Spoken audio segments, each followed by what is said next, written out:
What's up, everybody? I bought a DJI Spark, and this thing is pretty cool. You can launch it off your hands. You can do everything with it. It has the camera on it. It runs at 1080 resolution.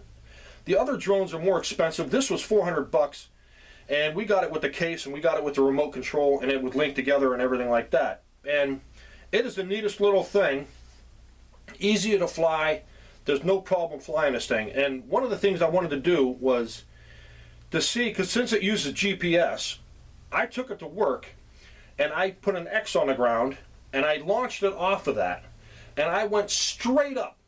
And you can only go 400 feet. You're not allowed to go any higher than 400 feet. You can go 400 or higher than 400 feet if the object you're next to is, you can go 400 feet above the object. If you're next to a tower that's 1,000 feet, you can go 1,400 feet above. You can go 400 feet on top of that, so that's 1,400 feet high. But I don't know what would happen if you went over 400 feet. I tried to look for YouTube videos to see what would happen. Nobody wants to tell you. I don't know how they probably can, because every flight is on a DJI server somewhere. So you're going to get nailed if you go over 400 feet or fly it where you shouldn't. So anyways, I put an X on the ground and I flew it up 400 feet and looked straight down at me. What would I look like at 400 feet? And then come exactly straight down, and how would it land, being GPS? Wouldn't it land straight on that X? Well, I did just that, and here's the video. Alright, here we are. I got it all set up, and I'm going to fly that sucker straight up until I can't see it anymore with the camera, and we'll see where we go. We're going to see if it comes straight back down after 400 feet. So I'll try to call out how many feet I am every 50 feet until I get to about 400, and then I'm not going to get to exact 400, probably like 2 or 3 feet off. It won't let me hit exactly 400, but anyways, and then I'll circle around up there and then show everybody, and then I'll come right back down. So let's get on with it. All right,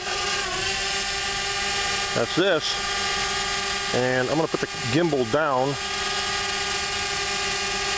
all the way down. Come on, let's go straight up. Let's pull that down so you can just, all right, 50 feet.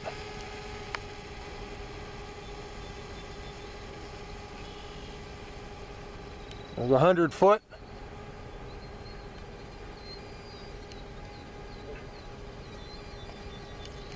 $150. Where's it at? I lost it. So we'll just keep going up. There's 200 foot. 200 foot. There's 250.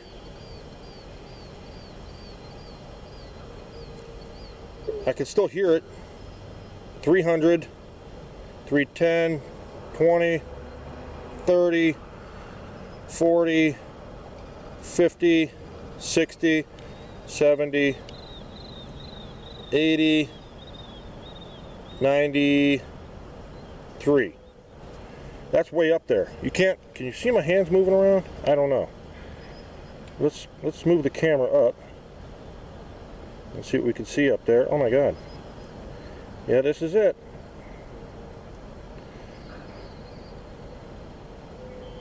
Look at that sunrise. Pretty nice, huh? It's pretty darn far. I don't know how many miles that is, but it's up there. 393 feet.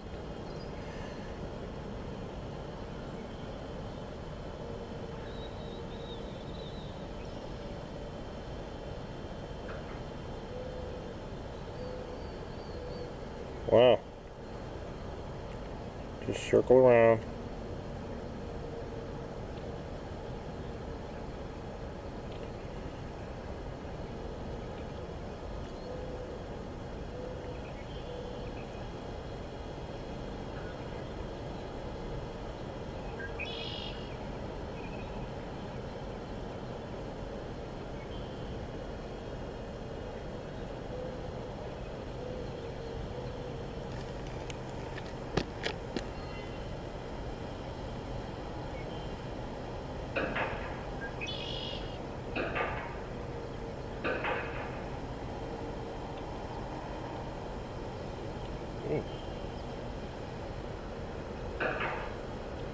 All right, let's go back down. Coming down now.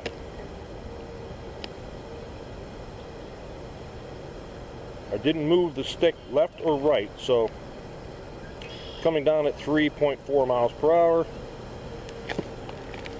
Yeah, 3.4 miles per hour, so I can see me out there. It's coming straight down.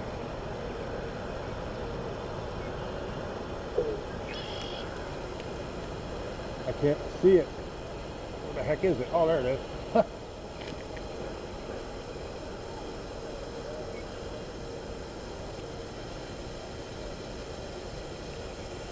It looks like it's coming back behind me a little bit,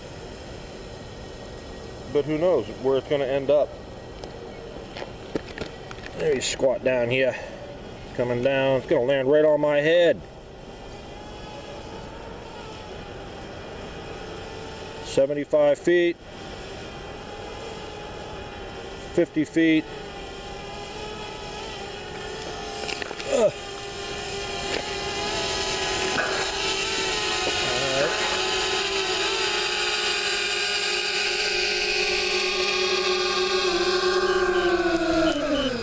All right. So there it landed, right there, and the X marks is there. So that's about 3 foot, right? 3 foot, 4 foot. So that's not bad. That's not bad at all. Well, you can see that it was off probably like, what, 3 foot? That's not very far at all. That's pretty dang accurate. And the nice thing about this is this, you can program it to, you know, take off on your hand, and you can make gestures and stuff like that. You can make hand gestures to make it fly away, fly this way, take a selfie and stuff like that.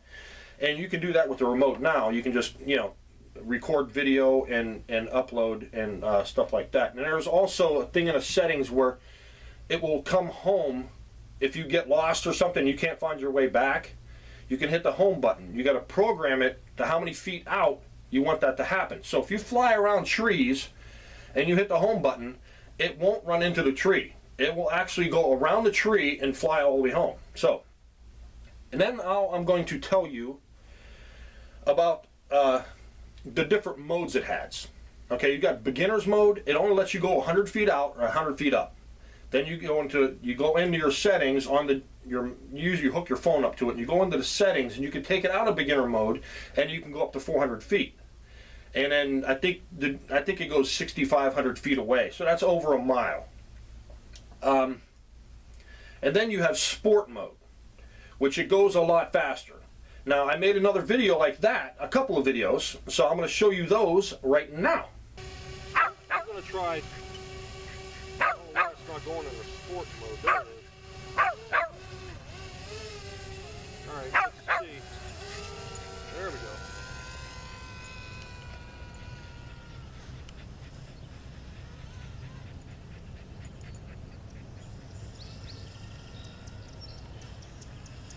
Let's turn around.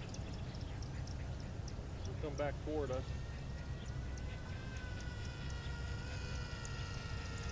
That sucker's cruising.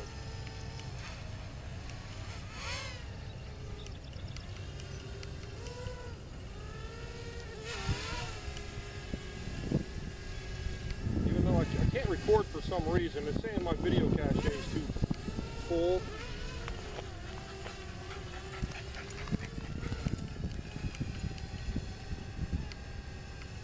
Back up here.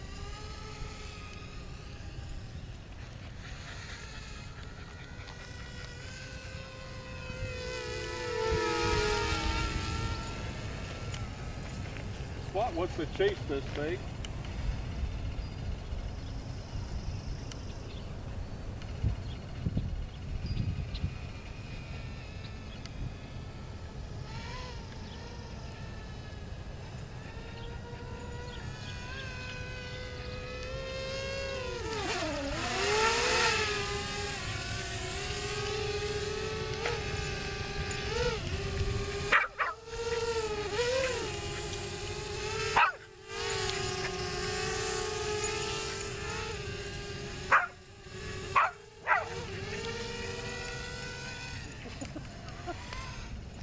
gotta catch it.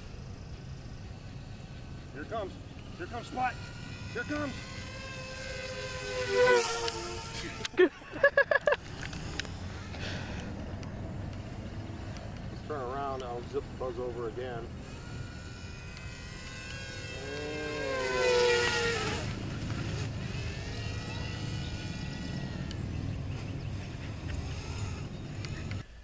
See, this thing cruises pretty quick.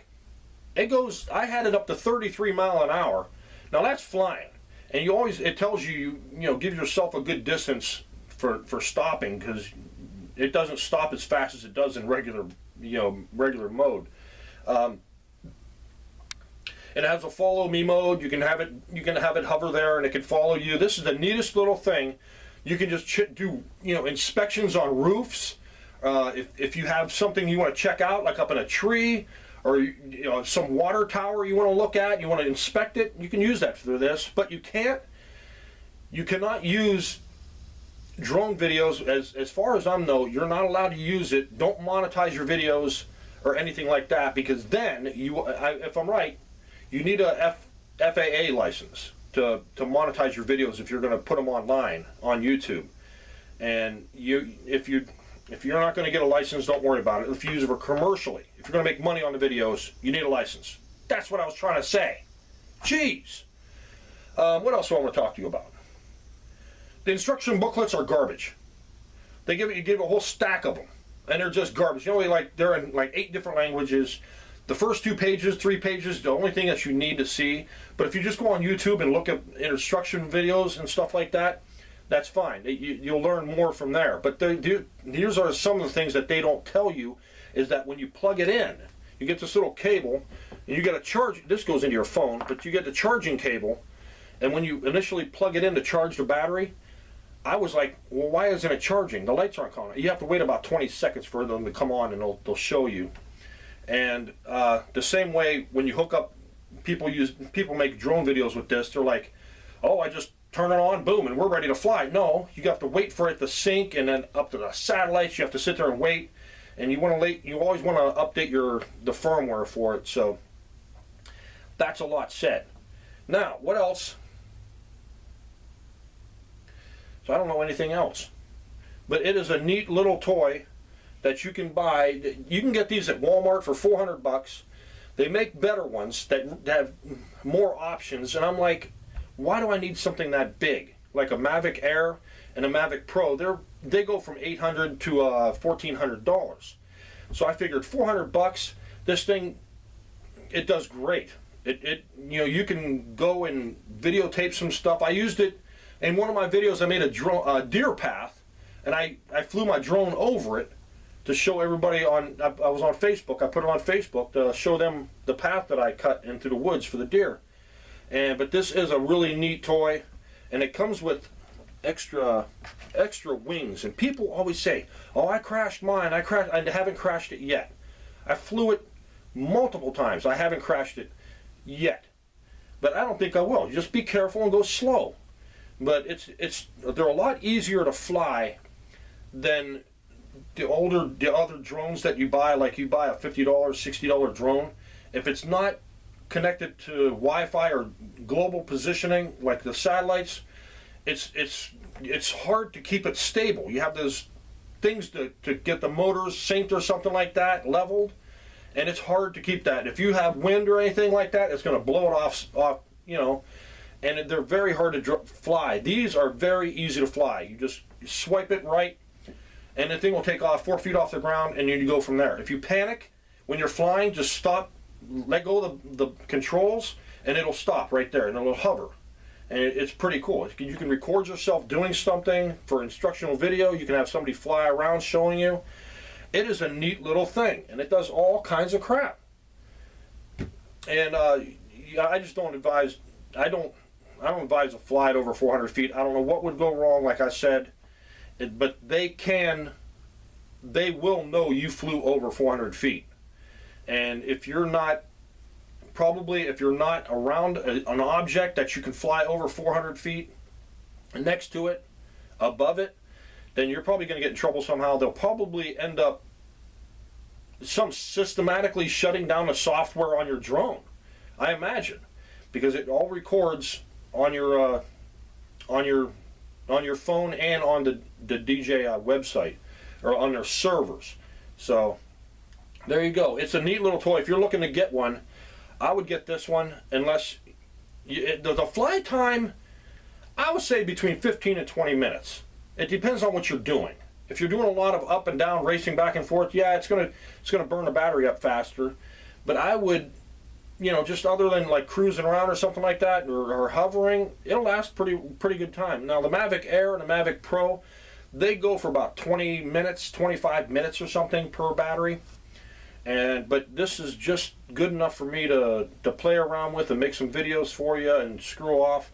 And there you go. If you're going to pick one up, I would say get this if you're not going to spend a lot of money. Now, $400 is a lot of money for a drone, but the fun you're going to have with it, you can fly it in the house. I can't fly it at work inside the place because the satellites, it won't come through the roof. It's just too thick. But it is a neat little toy, so pick yourself up one. And if you have any questions about it or anything else, let me know in the comment section below, and I'll try to read them. And if I don't, I don't. So there you go. Go get yourself a Spark. It's called DJI Spark.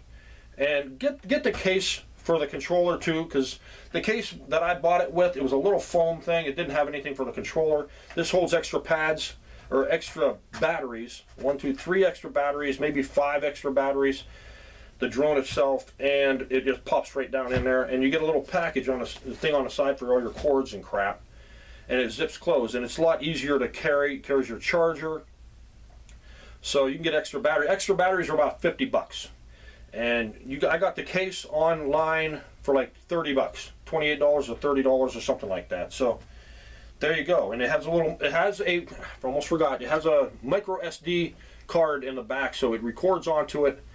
And you always want to stop the recording, because if you don't stop the recording, it'll automatically not even be on your phone or on the card. So be sure to remember to hit record when you want to record, because if you don't, you're screwed. And also stop the recording when you're done. So there you go. That's my little tidbit about the drone I got, and you're going to see probably a couple videos here and there of me flying around here and there and checking some stuff out. So there you go, and thanks for watching.